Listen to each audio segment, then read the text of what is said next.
Okay, this video is what is the Trojan horse of the vegan diet? Okay, remember the Trojan horse comes from, remember the Iliad and the Odyssey, the Idiot and the Oddity?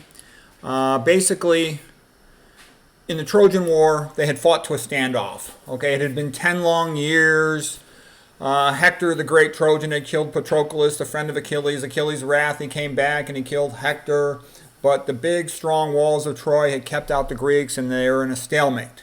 And they were ready to give up. And then Odysseus, the brilliant Greek, came up with the idea of making the Trojan horse. And then they had all their ships sailing away, so the Trojans thought it was a peace offering and that they had given up.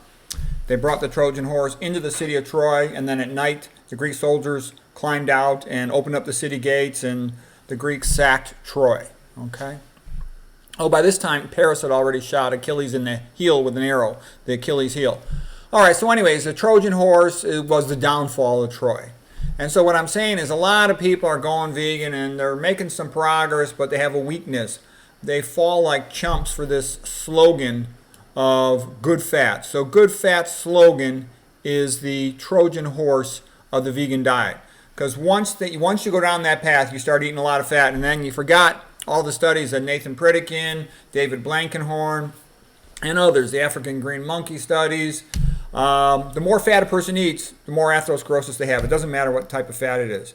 Olive oil is bad for blood flow. It's prothrombotic. Canola oil is a little better than olive oil for blood flow, but it's still quite problematic and atherogenic.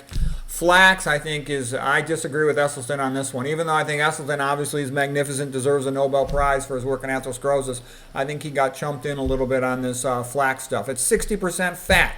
How is eating 60% fat going to do your health any good?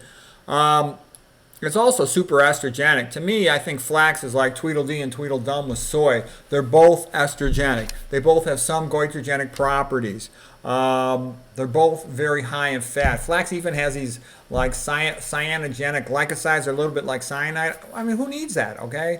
And Esselstyn, I heard him say, oh, to get the omega-3s. You don't need it. You get plenty of omega-3s from regular plant foods. McDougall's written about that extensively. Okay, that's known, all right? Soy, also for chumps for multiple reasons, associated with hexane. If it's not organic, forget about it. But even if it is organic, it's still goitrogenic. It's still super high in fat and has other problems. Chia seeds, anything fat, I would avoid it. Sunflower seeds have a high association with being contaminated by lead. Omega-3, suppress your immune system, increase your risk of AFib, increase your likelihood of becoming obese, increase your risk of prostate cancer. The immunosuppression in animal studies associated with increased risk of metastatic cancer. I think this is all high-fat, phony nonsense, trying to sell yourself. So beware of the slogan, good fats, okay? Beware of Greeks bearing gifts. Beware of high-fat phonies bearing slogans.